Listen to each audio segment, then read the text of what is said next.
It's fantastic to see so many of you here this evening. I think this is the third year of the Durham Castle lecture series.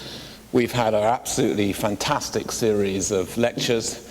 I hope you all by now know they're all online and available for download.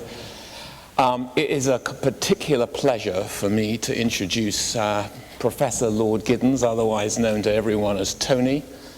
I've known Tony since 1974. I won't ask you to put up your hands if you were born after 1974. Don't do it. But I went to a lecture at Boston University to see this British sociologist, and he was giving a series of 4 lectures on European social theory. And the thing that was amazing about them was not just the cogency and the breadth of knowledge, but he had no notes. Well, I'm a bit dumbfounded tonight, Tony, because you've got some notes there, haven't you? You've got some notes. But he never gives lectures with notes, so this might be a one-off. Anyway, for those who don't know much about Tony, tell me to be brief, but I'm just going to say a few things about him, really. Born in London, educated in Hull, LSE, and got a PhD from Cambridge. First job was at Leicester, then he went to Cambridge, where after many years he became a professor, and then in 1997 director of the LSE, where he stayed as director for 6 or 7 years, and then in 2004 he was awarded a life peerage for his stunning contribution to sociology, social political thought, and his more political writings on the third way. Tony is known across the world as a great sociologist, but to me he's just a fantastic person. He's got a cold, so he's done us a big favor and still coming this evening, and please give him a stunning welcome.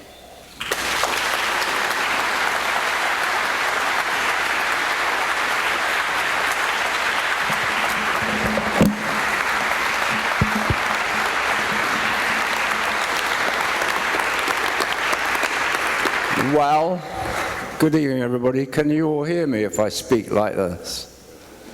Can I just say what a pleasure it is for me to be back in Durham in this fantastic setting here.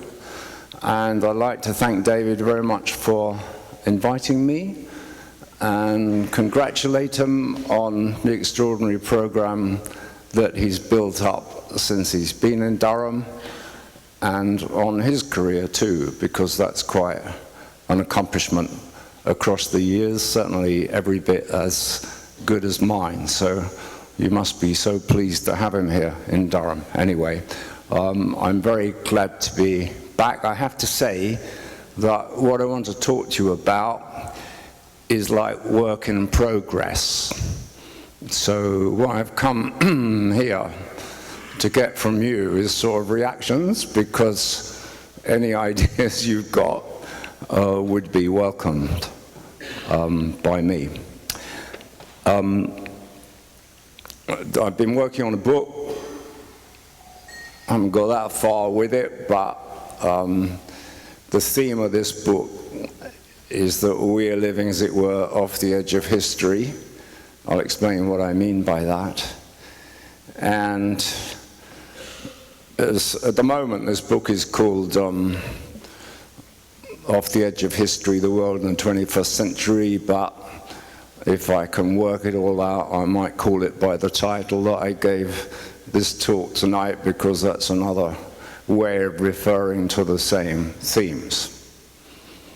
What I want to argue to you tonight is that we are living in a civilization which has veered away from previous history. When I talk about us being off the edge of history, what I mean is that we face many circumstances which no previous civilization has ever done, and in our generation, probably in some respects, no previous generations have done either. So when I speak of being off the edge of history, I mean a range of problems we face, but also a variety of quite extraordinary opportunities we have too in the first part of the 21st century. I think it's easier to see examples of what it means to live off the edge of history. An example would be global population growth. If you go back to 1850, which is not long in historical time, right? there were less than 1 billion people in the world. Now we're probably moving towards 10 billion. Some people think 11 billion. There's never been a world of this kind before. When you think of weaponry, there are nuclear weapons around today in the world. In fact, they litter the world, I'm afraid to say. Massively more destructive than Hiroshima or Nagasaki. David is going off shortly, I think, to Hiroshima, that's right, isn't it? Well, that was like a pinprick compared to the nuclear power, which now, the nuclear destructive power that now exists in our world. And the same thing is true, I think, of pandemics. I gave a speech in the House of Lords the other day on the Ebola crisis. We don't know the outer edge of risk of that, but Ebola is something basically new. Ebola is probably connected to climate change because it seems to have hopped from bats to humans. And what's happening with climate change is that plenty of the environments in which animals used to live are no longer habitable by them. And this causes them to come into interaction with human beings, and hence you get new viruses which jump species. And some of those viruses have just never been known before in humans. And then there's climate change itself, which was the subject of the previous book I wrote before I wrote a book on Europe recently. Climate change is something unique to our civilization. Other civilizations have certainly intervened into nature, but no other civilization has intervened in a day-to-day basis in anything like the degree to which we do. And you might or might not know this, but geologists have invented a new term for this. Geologists now speak of our age as the age of the Anthropocene. The Anthropocene means the age at which nature is no longer nature, so thoroughly penetrated by human activity that many aspects of what we think of as the natural world are really our own doing. And this is happening sort of through so many aspects of the physical environment in which we live. Nature is no longer nature. So if you look at all this in terms of the problems we face, what you can say is that in the 21st century, we've created existential risks for ourselves that no other civilization has ever faced. And these include the risk of our own destruction, the effective destruction globally of our civilization.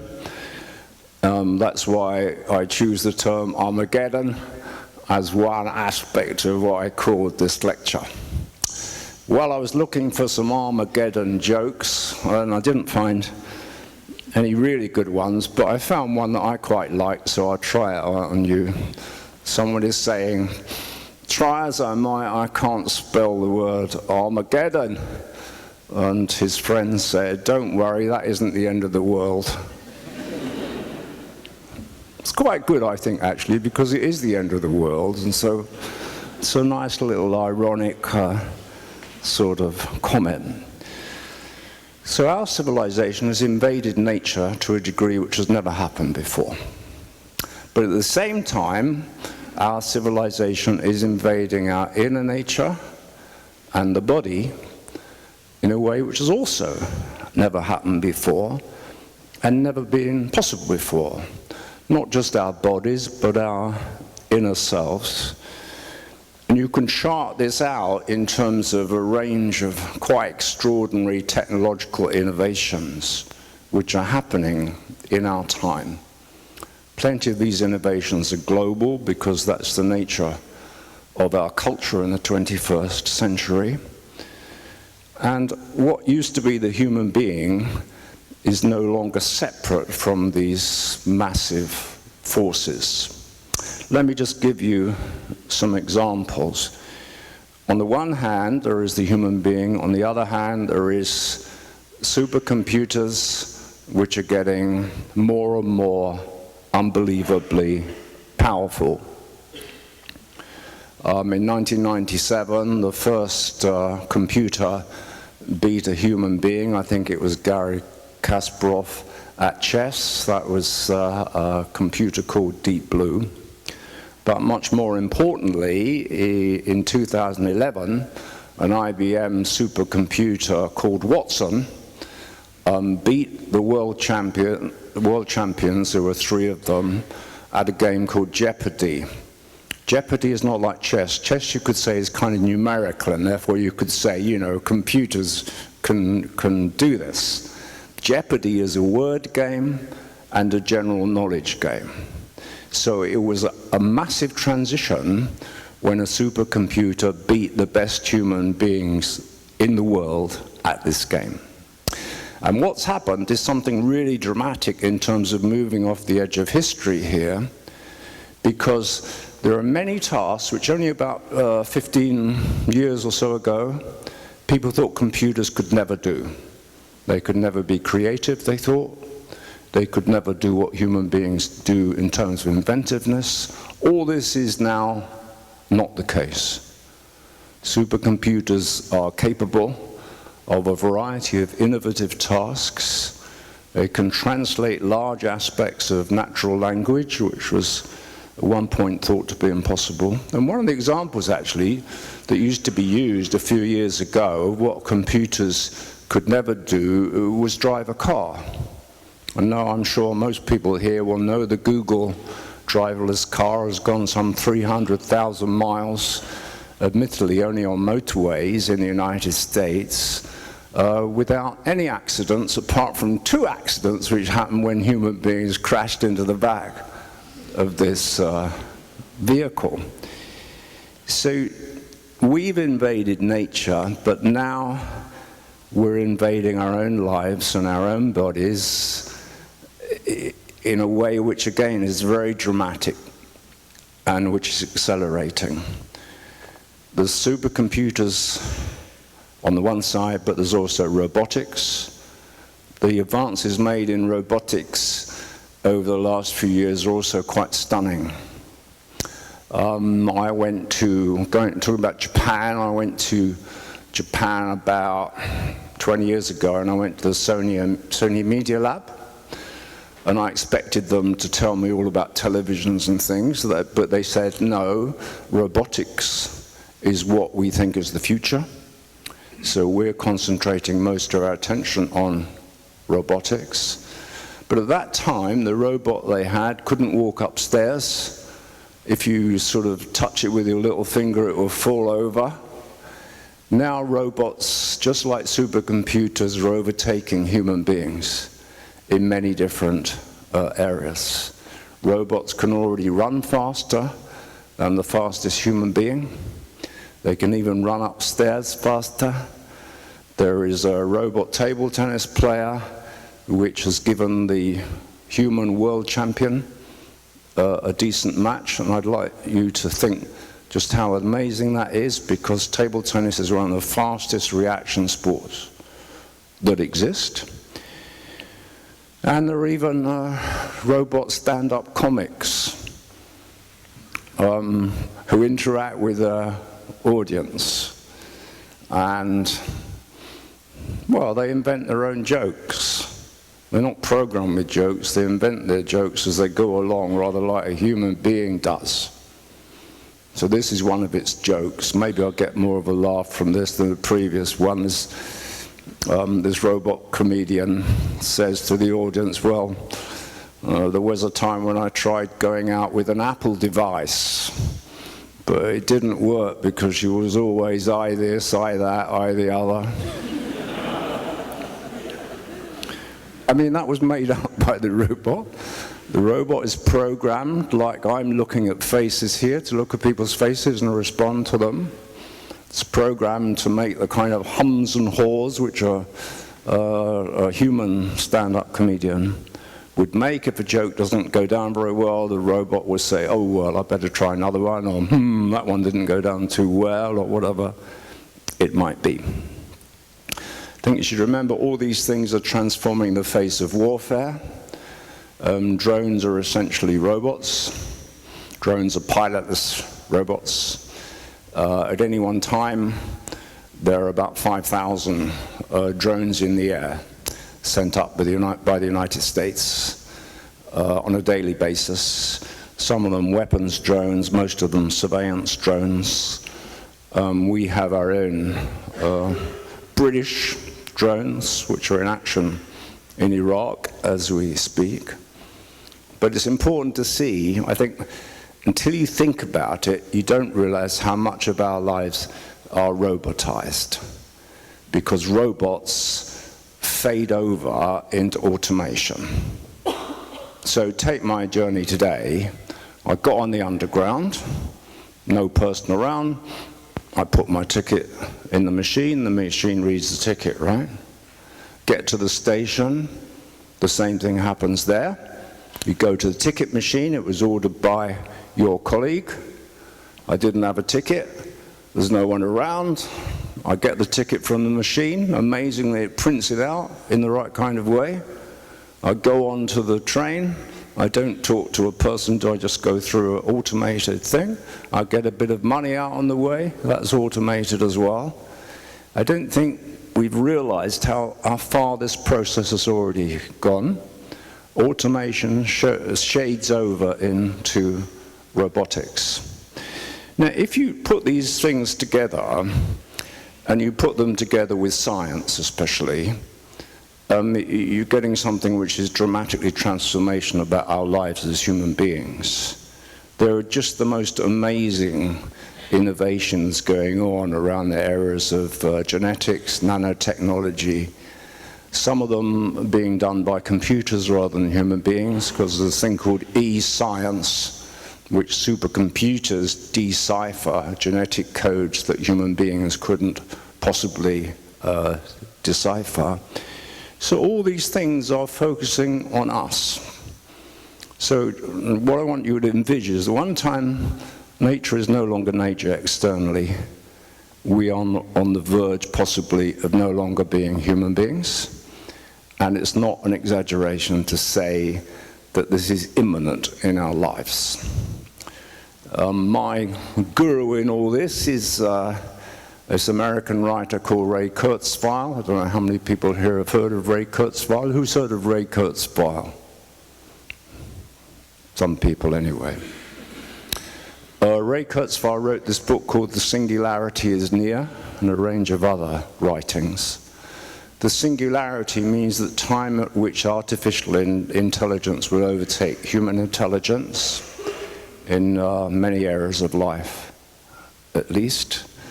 And Kurzweil brackets this to the possibility of immortality, hence the immortality in my title. And Kurzweil says, although of course not everyone by any means agrees with him, that immortality might be possible. Whether you'll be pleased about this, I don't know, in the lifetimes of some of the younger people sitting here.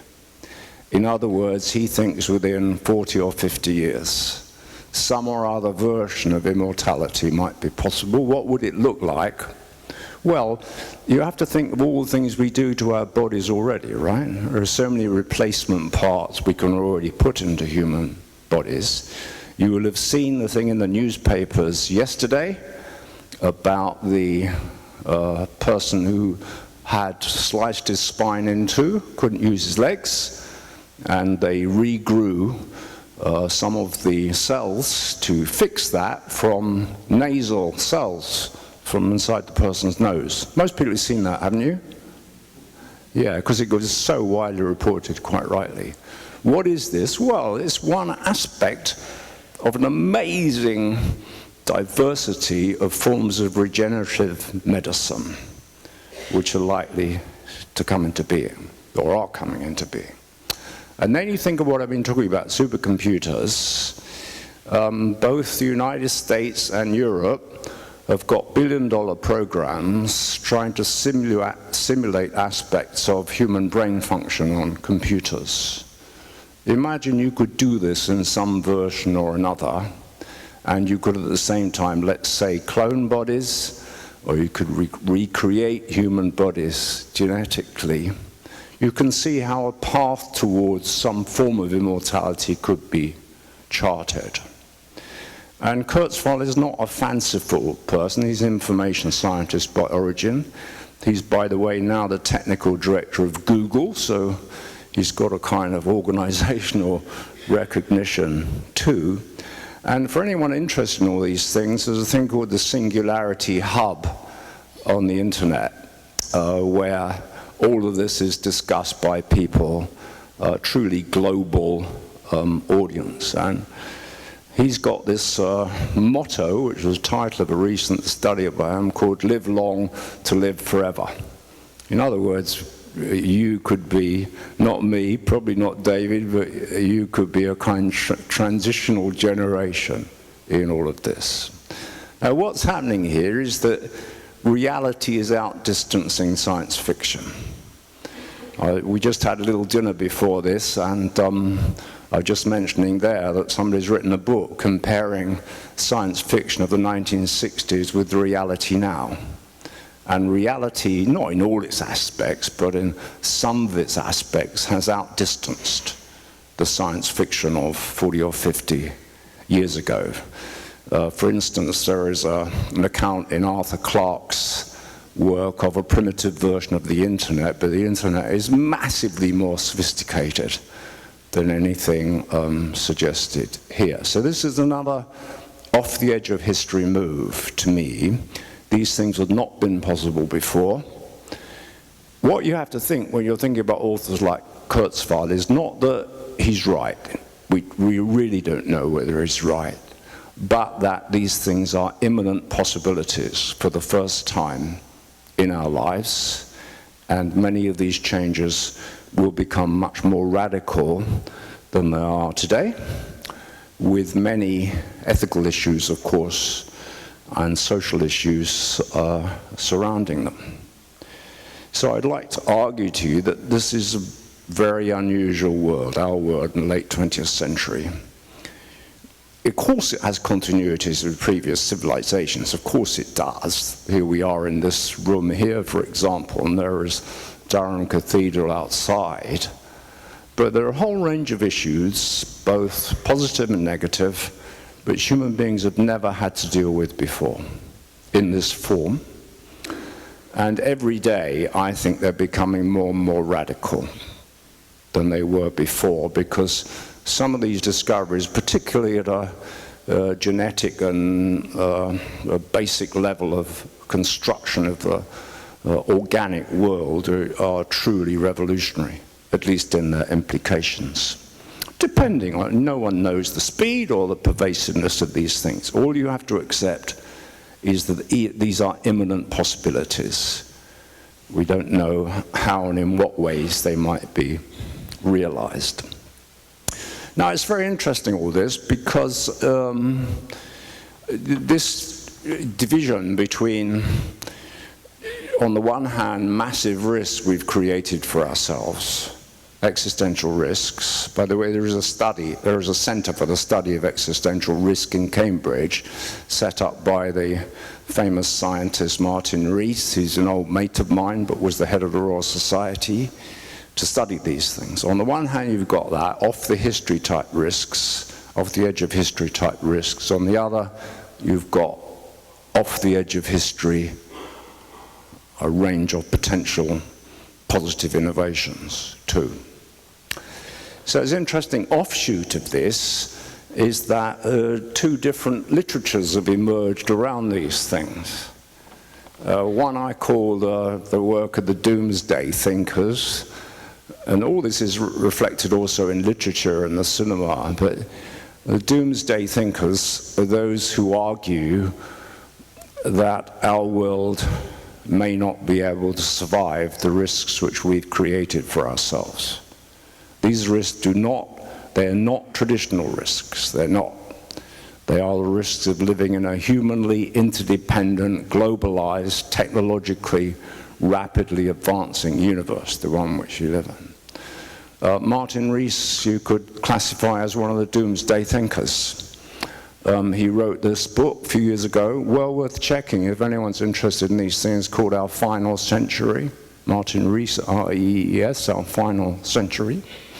It's quite funny because, you know, in the US, they like things to be more immediate than we do in Europe. So in the United States, they retitled this book, Our Final Hour. Our Final Hour. And what it's about is existential risk. And almost every area of radical innovation you can think of is surrounded by radical risk. So nanotechnology, some people think anyway, could destroy large chunks of the material world in which we live. You could get what they call a grey goo emerging because you lose control of what you're doing because it's operating at such a basic level. So on the one hand, you've got the doomsday thinkers, and there are lots of them. On the other, you've got those who, for want of a better term, I call the optimists. A good example of the optimists is a person called Matt Ridley, R-I-D-L-E-Y, Matt Ridley. He's a colleague of mine in the House of Lords, also an academic, and some part by origin, who believes that the world is getting better and better. That if you look around, people are living longer, people are richer by and large, we've conquered many problems, many illnesses that people suffered from in the past. So that the history of our off the edge of history world is largely a positive one in his eyes. And if you're interested in his thinking, he writes a column every week in the Times, actually. He writes about these things in which he pursues this relentlessly optimistic view of the world we're living in. And he's deeply critical of the doomsday thinkers, who he calls alarmists. And so the literature is kind of polarized around these two perspectives. My view on this is that we have to, as it were, bracket out pessimism and optimism. You can be an optimist, if you like, about the world we're living in. You can. But it's very difficult, actually, to substantiate the rational bit of it. His book's mentioned is called The Rational Optimist. Matt Ridley's book, The Rational Optimist. The reason why it's very difficult to say whether one should be an optimist or pessimist is because of the off-the-edge-of-history nature of our world that I've been describing. We're dealing with what you can call new-style risks, and also new-style opportunities which no one has ever experienced before, many of them. No previous civilizations, in some respects no previous generation has experienced them. Therefore, you don't really know. If you get into a car and you drive, you know, somewhere, I could tell you, as an insurance company, unfortunately, what your risk of being involved in an accident would be. Because we have many, many examples of people driving places. In most new-style risks, we don't have that backdrop. This is one of our biggest problems in dealing with them. In the case of climate change, for example, there's never been humanly induced climate change before. We have no previous historical experience on which we can actually assess the level of risk.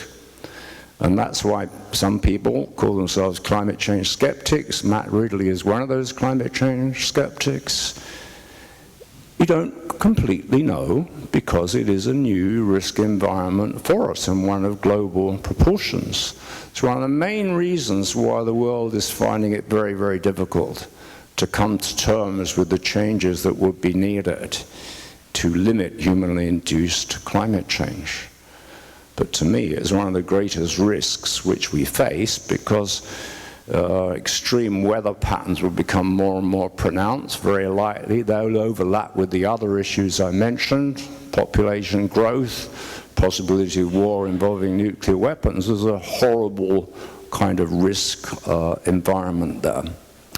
Anyway, so I recognize the existence of this division between the doomsday thinkers and the optimists, but I have a different position. I call the kind of society and culture which we are now, for better or for worse, going to live our lives. I call it a high opportunity, high risk society. The opportunities we have are massive, the risks we face are gigantic, but because they're mostly off the edge of history things, we just cannot know in advance what the balance will turn out to be. So there's deep implications for politics and other areas. So as I say, you can be an optimist if you want to, but it's not going to give much purchase on anything. It might sort of give you an activist approach to life or something. What we have to do is try and see as we go along what the likely balance is going to be and see how we can negotiate what it's like to live in this kind of high opportunity, high risk society, because there's no way out. For us as an overall global culture, there is no way out of the high opportunity, high risk society. It's a new kind of world. We're like pioneers along a kind of onrushing, globalized wall of technology and other social and cultural changes linked to it. We're all like social experimenters ourselves for that reason. By the way, these things penetrate very deeply into personal life. The personal life, sexuality, the emotions, all these things are becoming just as much transformed as the big systems of the world. Who am I? What should I wear? What should I be? What should I look like? All these things are now everyday decisions, not really fixed by tradition and habit. And out of this, all sorts of, again, opportunities and risks emerge. Well, in the latter part of what I have to say, I'd just like to make some core points about what it means to live off the edge of history in this way. So my first point is that this is possibly, we don't fully know, but this is possibly the period of the most dramatic technological innovation ever in human history.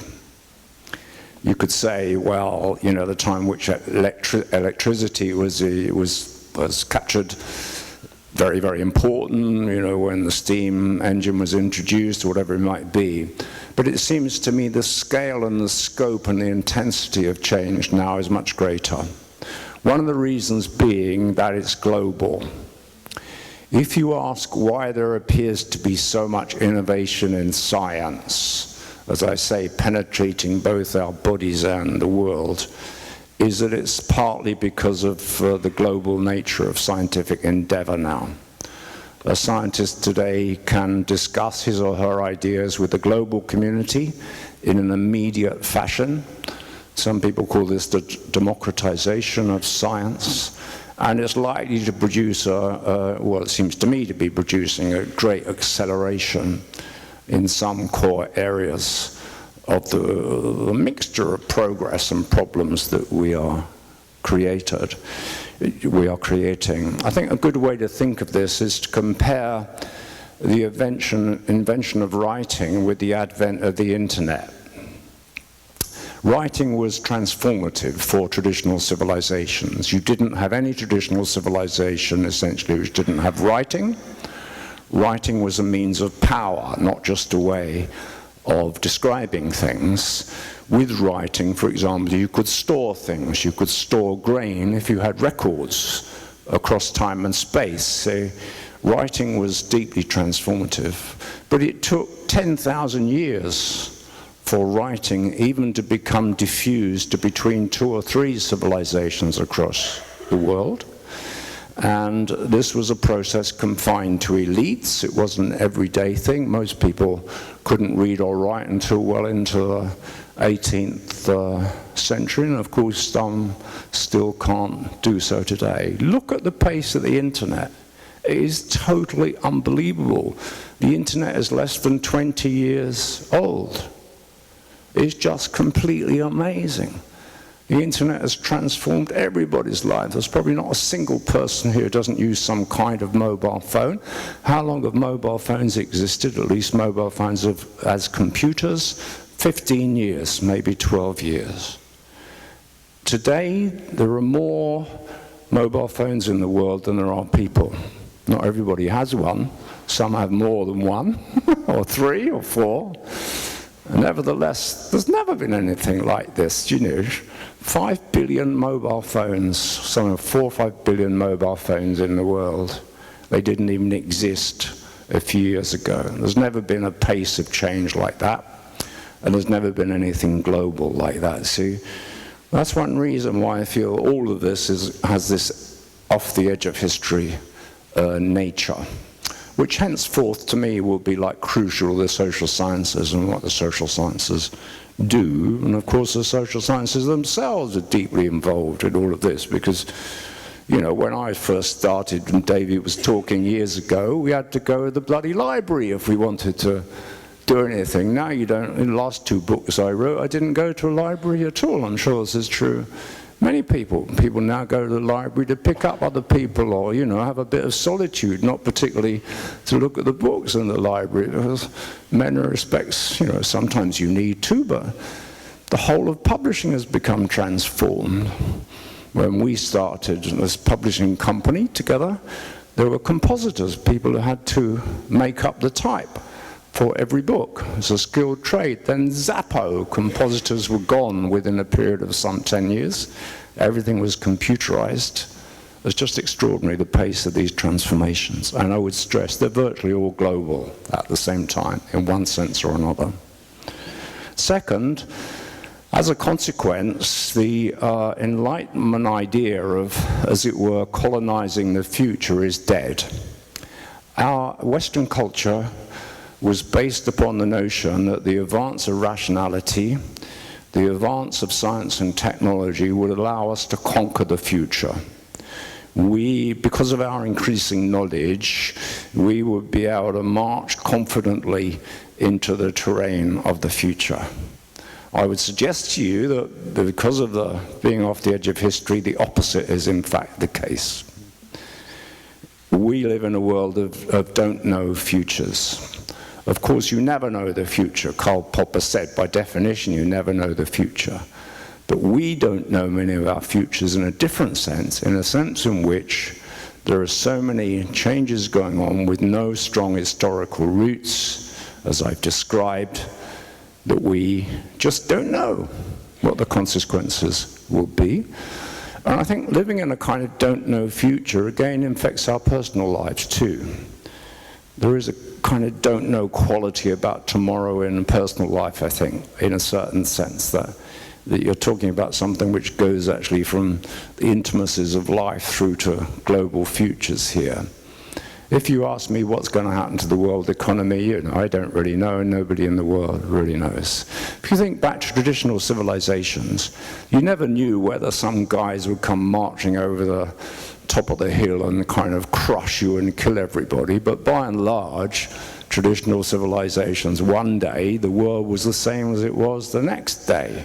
Innovation took thousands of years. In the Roman Empire, for example, some of their inventions took 1,000 years to go from theory to practice.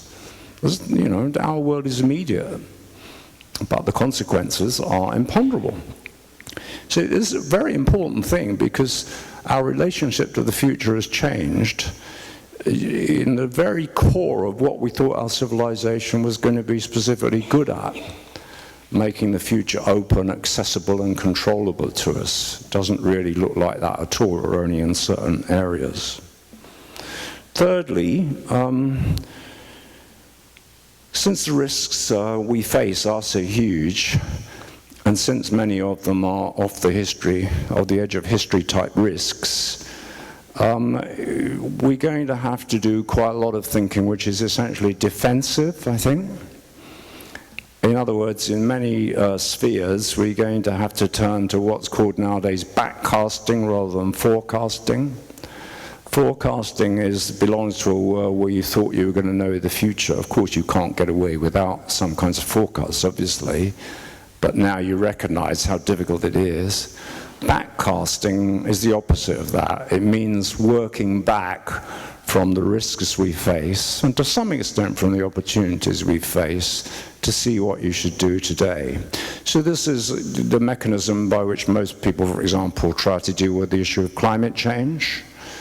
What we ask is, what will the world be like if current rates of emissions continue to accumulate.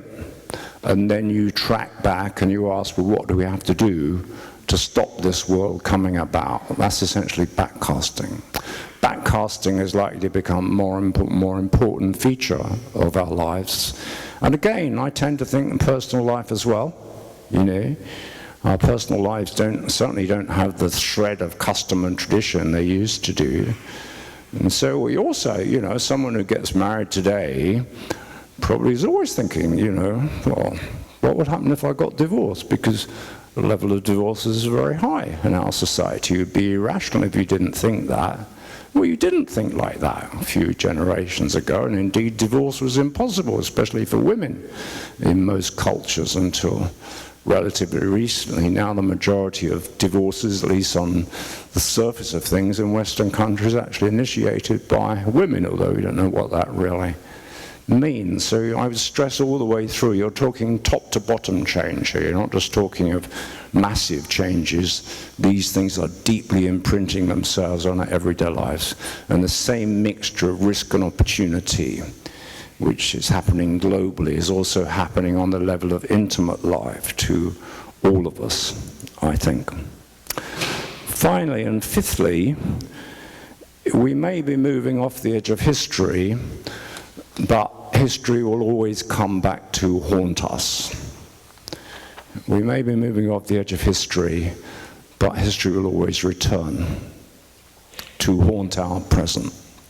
We will not live out our history, but it's important to see that it will return and is returning, if it isn't too paradoxical for you, in kind of off the edge of history ways. And this is where I get to if I just wake you up for a second, what we were talking about over dinner. If you look at the phenomenon of ISIL in the Middle East, it's a perfect example of this.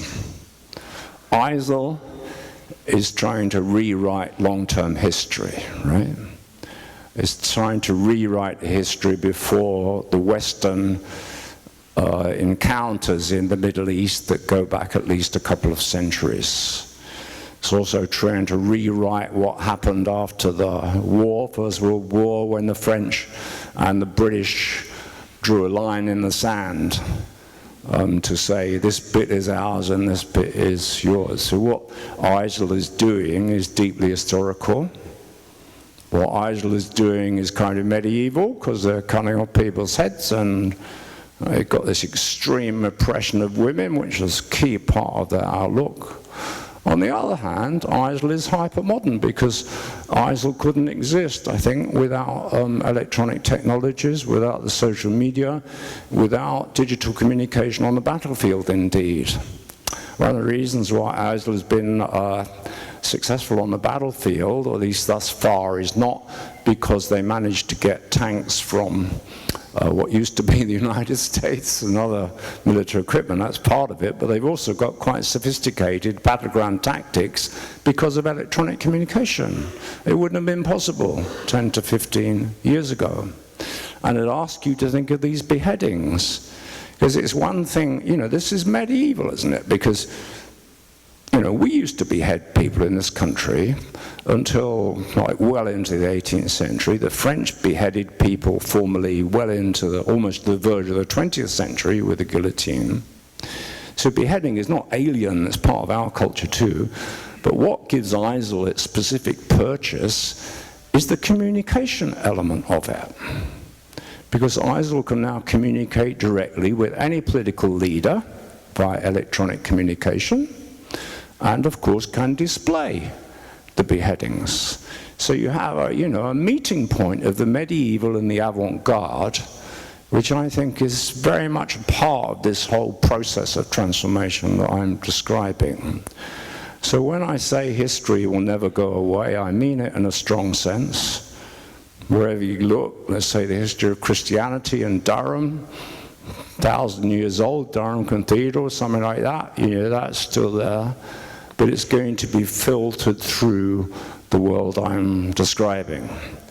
So it will be history, but it will be like our personal lives, history recaptured in a different and possibly puzzling a variety of forms. And I think ISIL is quite a good example of that kind of puzzling relationship between the hyper-modern and the medieval, because if you thought, you know, you want to go back to medieval things, why would you embrace computers and social media and advanced technology?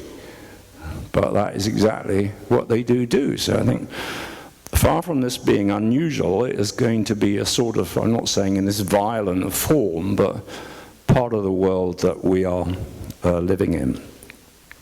So my concluding thought, which brings me back to my title really, is that we've taken on some of the attributes of the gods. If you think of the two terms I used, Armageddon and immortality, these are the qualities of the gods, surely. These are what gods traded in, immortality and the other side, you know, extreme destructiveness of Armageddon. These were, you know, Armageddon has religious origins. So in a sense, human beings have become gods because we've taken over what used to be an attribute of the gods, the capability to destroy our civilization globally on the one hand, and the capability to create, as it were, a race of super beings in the imminent future, not in the distant future, on the other. I would stress, you know, people like Kurzweil are talking about the imminent future, not the distant future. They are not science fiction writers, they are scientific writers. Since we're in a don't-know world, nobody knows whether they're right or wrong, but you have to recognize that what they're saying is at least plausible as an imminent quality of our world. So we're poised between, if you like, Armageddon and immortality, but that to me is also a metaphor for the kind of world we're trying to straddle. And although we've taken on the quality of gods, we are not gods.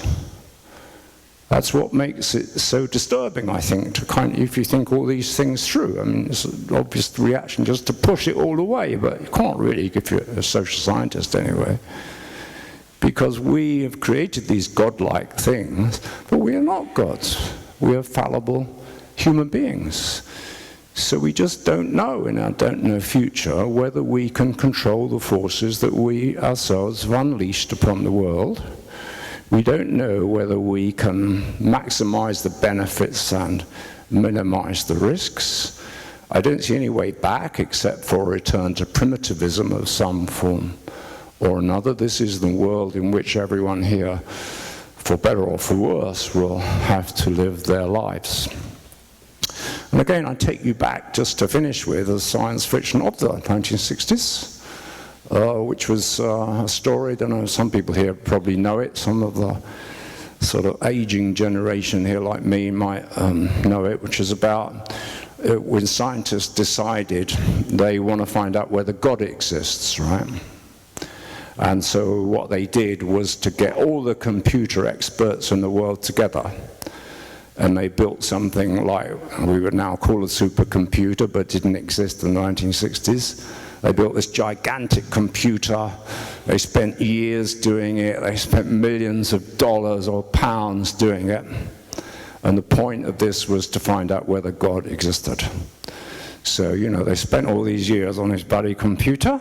Then at the end of the time, they switch the thing on, and they say, does God exist? And the computer says, she does now. Thank you very much for your attention.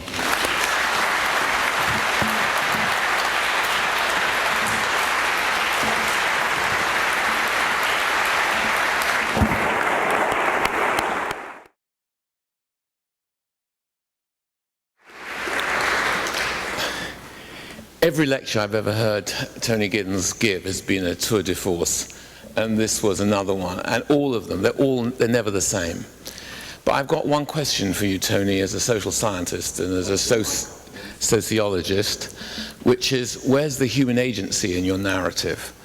Where the classes, property relations, corporations, power relations in the narrative you've just sent? Because what you set out is a narrative that is not mediated by these sociological variables. And you must have thought about this, of course. I just wonder how you would respond. Yeah, well, I think that's, if you forgive me, a slight confusion, because the agency, as I think, is pretty clear. Human beings are the agents of all these things. And therefore, we're talking about sort of massive, if you like, quantum leap in human agency in respect of ourselves, in respect of the wider world, a lot of it unintentional. And of course, in another lecture, all these things are embedded in systems of power. As I mentioned, en passant, there are massive ethical issues. You know, who will be the first people who are going to be immortal? They're for sure going to be Richard Branson or somebody. They're going to be a little elite. All these things are littered with sort of on-the-ground sociological problems, economic divisions. They exist in the climate change field because, you know, the poorer countries are in the vanguard in terms of being affected most because of where they mostly are, but they're going, you know, they're not the top of the list for the advanced countries. They find it very difficult to agree. So all these things are riven by inequalities, systems of power, and we'll live our lives through those things. And, you know, they could take very noxious forms because they take various forms of other violence, and ISIS is a sort of, you know, particularly contemporary version, but in many, many ways in which all these things will filter pre-existing systems of power and inequality, and in which we'll be forced to answer ethical questions about them, which on the ground will be extremely hard to answer, extremely hard to deal with too. But I mean, I only got 50 minutes, so you've got to be fair, you know. I couldn't go through all these things in that period of time, so I just wanted to sketch in some kind of, you know, overall view of why I think this is so amazing, this world that we now have to try and analyze. And then a longer lecture would be exactly do what David says and embed it in realities of power, violence, and division, where for sure it all is already embedded. I offer climate change as an example, but there are many others. But can I say, you must stress the opportunity side, because let's take a developing country in Africa. You think of what happened with telephone systems in Africa. In Africa, they jumped a stage. Many countries in Africa don't have fixed telephone systems or went straight to mobile phones. Why couldn't they go straight to renewable technologies, which are now becoming very, very cheap, largely because of globalized interchanges? The price of solar and wind power has dipped right down towards about the price of fossil fuels. So a positive side of development in Africa could be jumping stages, helping with the issue of climate change, and at the same time accelerating development. So I would stress, I'm not a doomsday thinker. I'm trying to, you know, seek the balance in these things. Right, well, give me that. All right, since you've got a cold, Tony, I think it'd be nice if we get there's so many people want to ask you questions. Should we just take a lot of them and then you can... No, I think I just take one by one. Oh, that's... Can't remember, that's new. Why have you taken the mic back? Because I want to just find out how we're going to take questions. You can have it back in a minute. Okay, one by one. This is not going to be easy, so put your hands up. Well, one by one. If you want to remember them, you can repeat them back to me. Okay, well, let's keep your questions. The trouble is, if you have several questions, you forget what the first one was. So keep them short. That's the trouble. Are you going home already, then? No. First, good evening, Dr. Lord Giddens. A question is, what is the purpose behind and what will be the of your book? The purpose? The purpose behind and the contributions that of... The main purpose, as I see it, is sort of fusion of the analytical and political. Because what I think I'm trying to do is understand the kind of veering off of the contemporary world from the previous development and forms of history. That has massive practical consequences. I mean, the example I quoted from Africa is one of those, in politics as elsewhere, because as we can see, the advent of global communication technology is fundamentally probably changing the nature of politics too. So I think of a cluster of issues there. I mean, I'm mainly a social scientist, so my main concern is to do what I can to provide a sort of analysis of this world, really. But I would also like to think it could have political and practical implications too. And you know, I could do my little bit, because we've got to accentuate the opportunity side and minimize the risk side as far as we can as collective humanity. I've got another question just back here. Hey, do you not see, you say it's off the end of history, do you not see where we are at the moment as the culmination of a number of factors of compound growth? So compound growth in technological ability, compound growth in population coming together, and it's simply just being human beings not used to this point in compound growth. So isn't it very much within the bounds? Can you explain exactly what you mean by compound growth? So if you look at the growth in population, like from 1850, it's an exponential growth, isn't it? And so all of those factors coming together create a very much the normal narrative of human history. It's all of these exponential growths coming together, and it's simply human beings not being able to realize this. So it's very much within the bounds of history where we are now. Yes, I'd accept that up to a point, but you know, the point is to sort out the elements of the compound, if you like, I think, and try and work out what the causal chains are, and therefore what practical consequences ensue. And you know, all these things on the ground are fearsomely complicated because they do involve so many factors, and because we've just got an interpenetration between the local and the global which has never been seen before. Never been seen before, I think.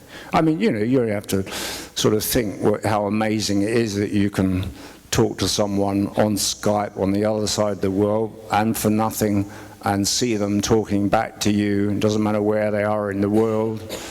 It's just something without precedent, even though it has parallels. You're talking about a whole jagged series of changes that interlace with one another. In that sense, a kind of compound, I suppose. I'm not sure if that's what you meant. But.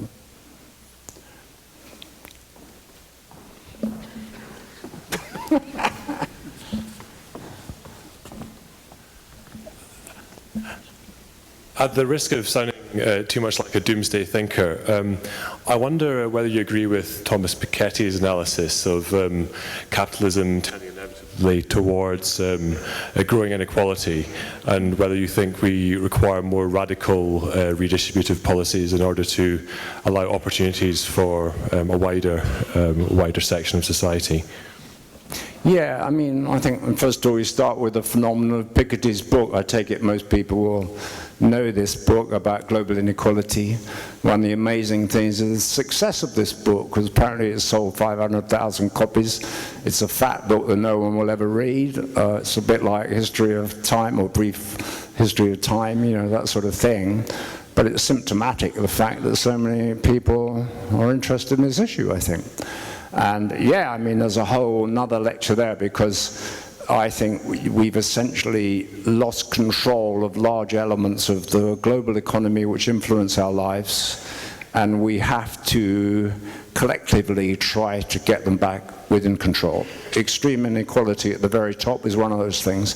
You know, according to the Oxfam analysis, not just Thomas Piketty, you know, the 50 richest people in the world have as much as all the rest of the world put together. And most of that is inert capital. It's the important thing is not doing anything. It's, you know, it belongs to us, in my view. It should be invested within countries for the betterment, collective betterment. I think also that's part of a wider issue, because I think what we've done is kind of sacrifice control of large elements of our lives to giant global corporations, and their bottom line decisions determine a great deal of what happens to us, and they don't pass through a democratic process. So, you know, all the things I've been describing been largely led, but not wholly, by the private sector. And I think that we have to try and recapture some of these things for democratic process. Now, I think that means collaboration between states, global collaboration. I can see some chance of it, because I think, for example, if you take extreme inequality, I don't think there's much chance of a global tax like Piketty wants. That's like a global carbon tax in climate change, not going to happen. But what is happening, for example, is that the Chinese are deeply worried about the amount of offshore money that their rich now have, so they've got a motivation to try and limit the impact of tax havens. You know, we need to, I think, regulate tax havens on a global level. I don't regard this as impossible. And I think it's, you know, I think we have to some extent try and control processes of deindustrialization, because if you think of the rise of populism, UKIP and so on, very much centered in deindustrializing areas. What happens there, like Dagenham in London, you know, Ford Motor Company used to be there. Someone in Detroit or wherever it was decided didn't want the company there anymore. The whole area is devastated. Property prices fall, immigrants move in, they get blamed for what is actually the result of the workings of global capitalism. So I think we do have to seek to get, if we possibly can, some of these elements back into our own control for human betterment. And I feel deeply about this with climate change as well as inequality.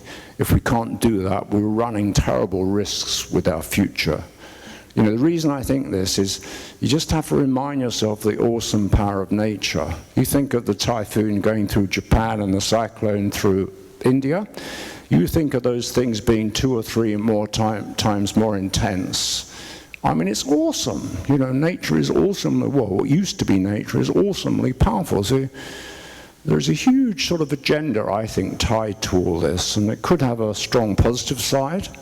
And when you think of, like, let's say, global population, you know, I think we're going to have to be very innovative there. We're going to have to think about other kinds of food, which are artificially produced food. Doesn't have to be genetic crops, but there are many other ways of thinking that you could feed the world's population. We're not going to be able to do it by traditional means, that's for sure. So, you know, again, you have to have this embrace of opportunity and risk and find a balance between them.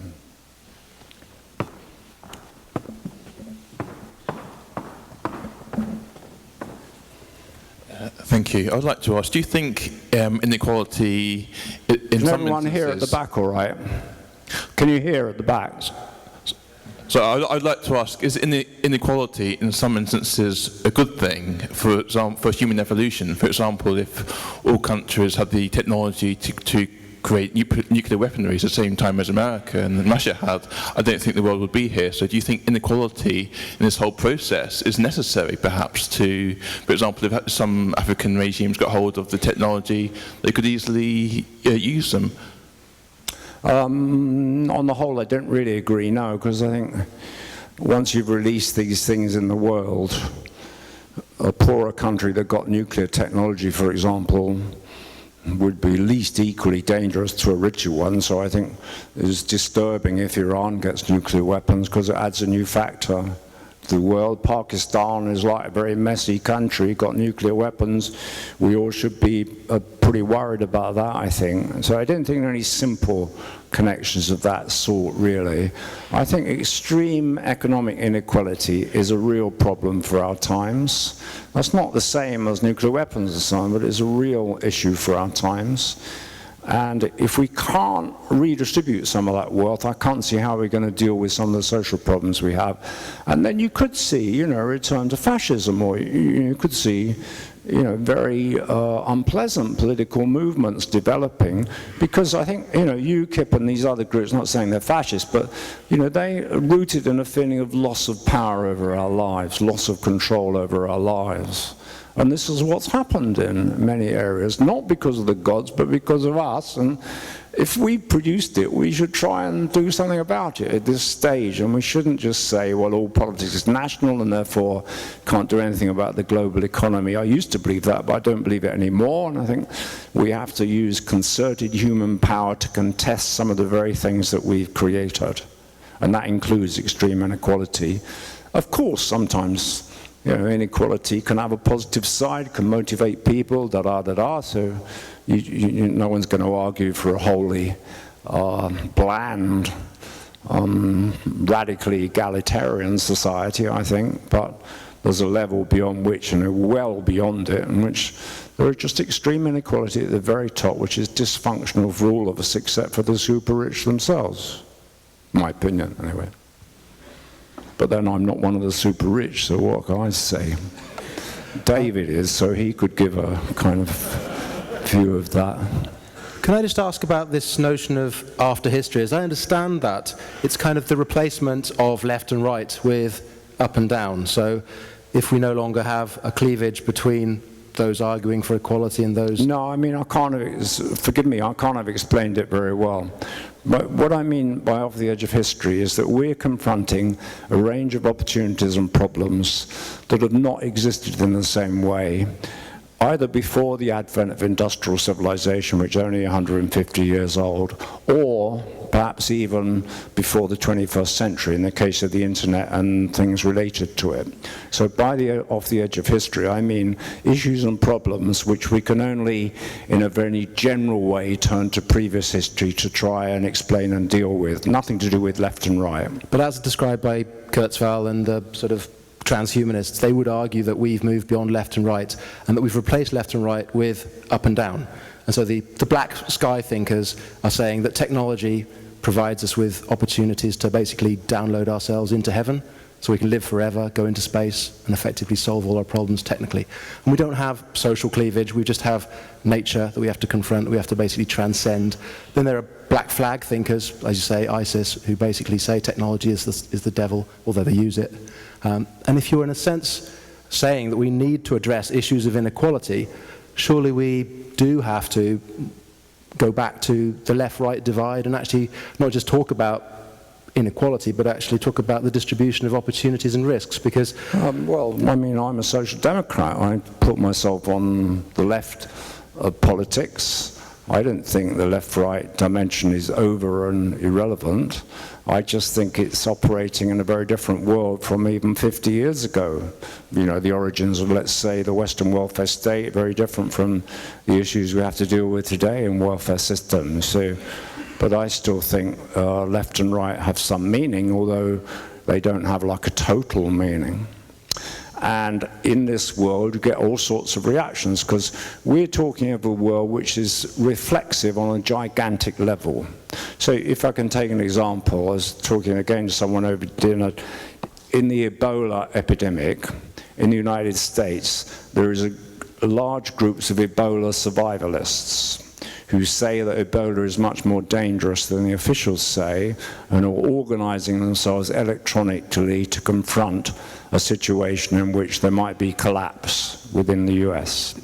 Now, you know, I think that's a phenomenon of interest to social scientists, and it's the kind of thing I'm talking about, but it's not, you know, I don't support how their view of the world is, and I think the risk of Ebola probably is relatively low in the industrial countries, and what we must do is stop it in West Africa. So, you know, I think you have to stand back as a social scientist from the things you analyze, but as a political thinker, I think left and right is not over. I think I would like to stand for a kind of progressive position on these things, and this would include environmentalism, because we somehow have got to rescue the environment we're busy destroying, and that's not just in climate change, in many other areas too. My brother lives in California. They've had a drought in California, an extreme kind, for about 4 years now. Sort of unprecedented. We don't know whether it's a result of climate change, because you never know completely until it's too late, but it's certainly very worrying, and these things happen all over the place. We can't just let these things be. We've got to have more effective mobilization. I'm not sure that climate change is itself a left-right issue, but it certainly overlaps with issues of inequality when you compare the industrial countries, as I said, with the poorer parts of the world, which are most threatened and which have least possibility of adapting, like Bangladesh, let's say. I've got another question for you, Tony. I mean, in this high-risk, high-opportunity world, what do you think are the right government and governance structures? Because it's clear today that most, as you know, the jurisdictions of states are blunted, regional cooperation is weak, even in the best case of regional cooperation, the European Union is in big trouble. Global institutions, multilaterals have been hollowed out. If anything, we're returning to a kind of 19th century balance of power world rather than a world of increasing, thicker transnational and multilateral cooperation. Most of the big international negotiations are blunted, if not failing. So I just want, against that background, how do you think about governance and politics, the politics of mitigating and containing risk? Well, I think you always have to think, I mean, you can think in theoretical terms, and you can say, well, as you do in your writings, that we've got a massively tightly integrated global world, which at the same time produces fractures, that's not contradictory, and we haven't got an effective institutions of global governance. We just haven't. The United Nations was supposed to be the instrument, it turns out to be relatively weak. And we just don't have systems apart from partial balance of power, fragmentary relationship between nations and so forth. I mean, we've got to start rebuilding, I think, some kind of more effective systems of global governance. Otherwise, we could end up being massively damaged. And I think if you want to take a case study, climate change is a very good one. The level of carbon emissions in the atmosphere is increasing year on year. I can assure everyone here, I don't know what your views are, but the science underlying the proposition that humanly induced climate change is real, that it's dangerous, that it's unparalleled. The science is as robust as you would get in any area of, let's say, medicine or whatever. It's the work of hundreds of scientists. These are true risks. We don't know the level of danger, but they're massive risks. We're nowhere near really controlling them through instruments of global governance. So the United Nations leads a process, there's another one in Paris next year, it's been going 20 years, have made no impact whatsoever, in my view, on climate change, which is a real danger to our civilization. So it's a paradigmatic example of how we're going to do it. And I think we're probably going to have a mixture of strategies. What happens in China, United States, and India will settle the future of our planet probably on the level of carbon emissions and climate change. So I think therefore we're going to have to work bilaterally, and that's going to be important. The Chinese leadership has changed its views very dramatically of the risks that China faces from climate change. We're going to have a range of strategies, including radical innovations in technology. If we could find some way of storing electricity, this is a hyper-inventive world, why not? This is a globalized world. We might be able to, let's say, expand the level of renewable technologies in a dramatic way we never thought possible before. We always think the fossil fuel industries have got this vast inertia, we can't do anything about it. But this is a world where you can get gigantic technological change, as you can see from the example of the internet itself. Why couldn't that happen with renewable technologies? Maybe it could.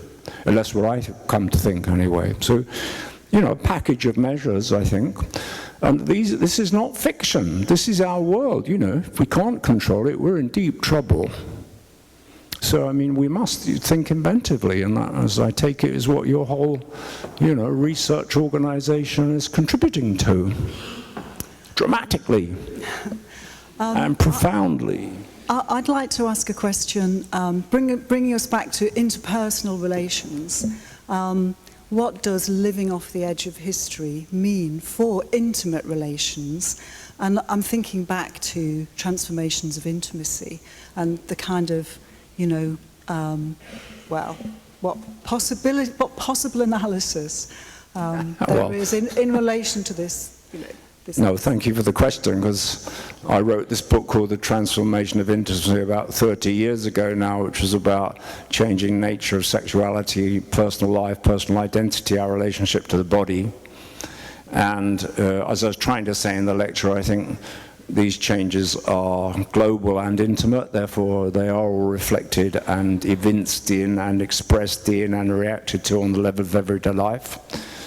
Well, the examples I would give are not massively different from the ones I mentioned going along. That is, I think, for example, I wrote a book on identity, and I think our identities are fluid in a way that was never true when people lived in more traditional settings, and this is only about 30, 40 years that all this has changed. It's busy changing across the world in many erstwhile traditional cultures in which you don't have a fixed identity. You have to somehow discover your identity. You have to discover how to dress, what to look like, how you relate to others around you. And I think fundamentalism has its origins in a reaction to that. So if you think of women dressed in full veil, you know, it's not traditional, actually. It's a reaction to this kind of world. It's a form of identity itself. And so if you look at the history of women who are wearing the full veil, often their mother didn't, in fact, wear the full veil. So this is a kind of pioneering gesture at the same time as it's deeply traditional. So I think that, you know, the world of openness to innovation and risk is sort of deep in our personal lives, and we're all kind of grappling with it.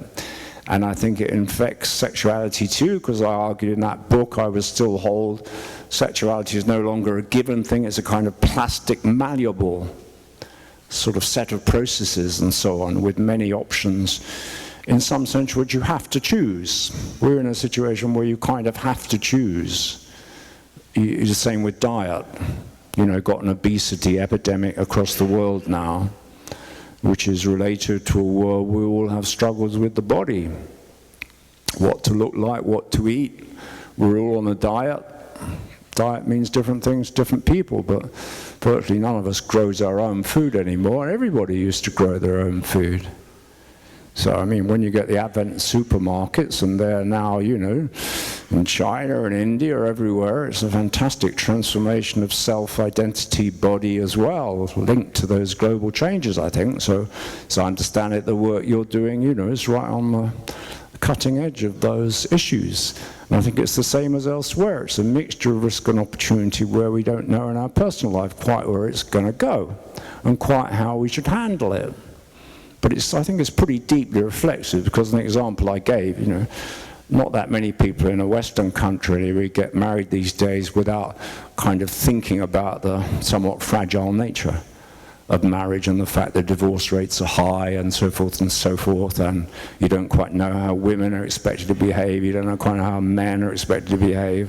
All those issues much more fluid than they ever were before, I think, and on a global level. So that's what I would say about it. And then I think you've got a politics of that, as I mentioned. I think, like, to me, the democratization of everyday life is very important. So I think of gay rights as being like a cutting-edge thing for wider freedoms. And I think the reason why Mr. Putin is busy repressing them is linked to a kind of moral conservatism which is driving a sort of revanchist nationalism in Russia. And you know, ISIS and all these other things can be a bit located within that kind of framework. And I think, you know, it's important to struggle on a global level for cosmopolitan rights, which are not just the right to vote, but the right to be a particular kind of person of your choosing. That's very radical. No one has ever been like that. You know, in the world civilization was never organized in that way before. Most people have fixed identities and there are strong prohibitions and so forth. Could we make the last question, because my voice is going? I'm terribly sorry, I got an awful cold, and so would you mind if this is the last question? I'd like to thank everyone for coming, and thank you for all these questions. So. I'm so lucky, thank you. I just wanted to ask, what do you think about your book and your theory relating to the third world countries in which technology is not permeate, it's not, I mean, the technological advances are not permeating as the same in the first world, for example, for the vast of the population that do not have access to internet still, or do not own a computer, for example. Can you just explain it again? I'm not sure I understood. Sort of slowly. What do you think about technology and all these advances and the changes? Do you think they are occurring in a different way in third world countries in which technology is not as available? And well, I think two things about that. I think, yes, most of these technologies are pioneered in first world countries, yes.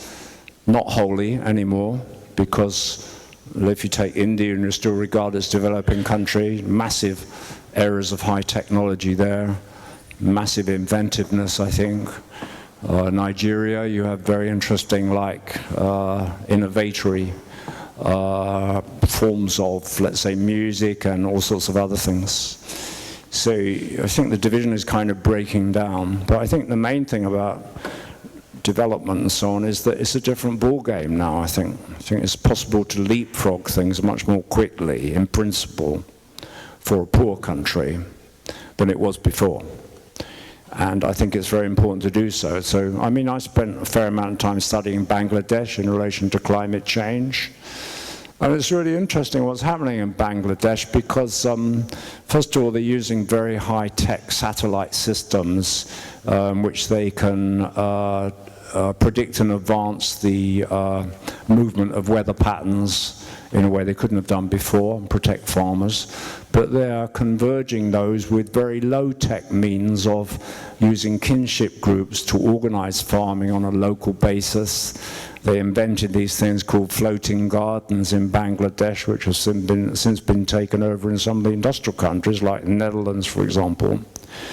So I think, there are many respects in which a world like this development is no longer development in quite the same way, in which it's possible to leapfrog stages and it's possible to get radical advances, but also radical collapses, probably greater than before. So as I said, this kind of extremity of the relationship between catastrophe and opportunity just seems to me is everywhere, and there's no good thinking it away. But I think there are many opportunities for developing countries and poor countries to advance much more rapidly in principle than was the case before. And one has to hope so in the case of climate change, especially because, we're talking about trying to save our civilization there, I think. You have to recognize that, the main thing about climate change, extreme weather patterns across the world, much greater than we've ever experienced. You think what disasters already do, let's say in a poor country, that you've got going on, combined with growing population, combined with the aridity of certain areas, lack of water, combined with the accumulation of weaponry in the hands of some states, that's a pretty lethal type of future for humanity, and to do everything we can to try and skirt it and minimize those things. But, we just don't know in much respects. We're on a don't know future, and it's very eerie, I think, to live in that kind of world, pretty eerie, because that's a bit like a science fiction world, but it's where science fiction has become reality for us. Well, thank you very much for your attention. Thank you for your questions.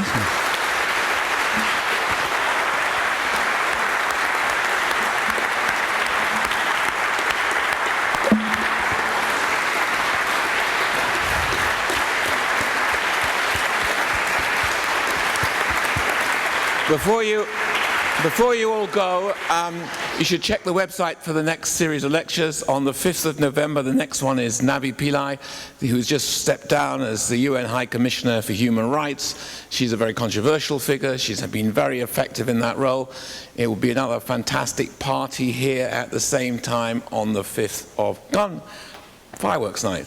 So that's a bit competitive, but I shouldn't have told you that, on the 5th of November. So we hope to see you again. And once again, I want to thank Tony. In the words of Mary Poppins, he's practically perfect in every way.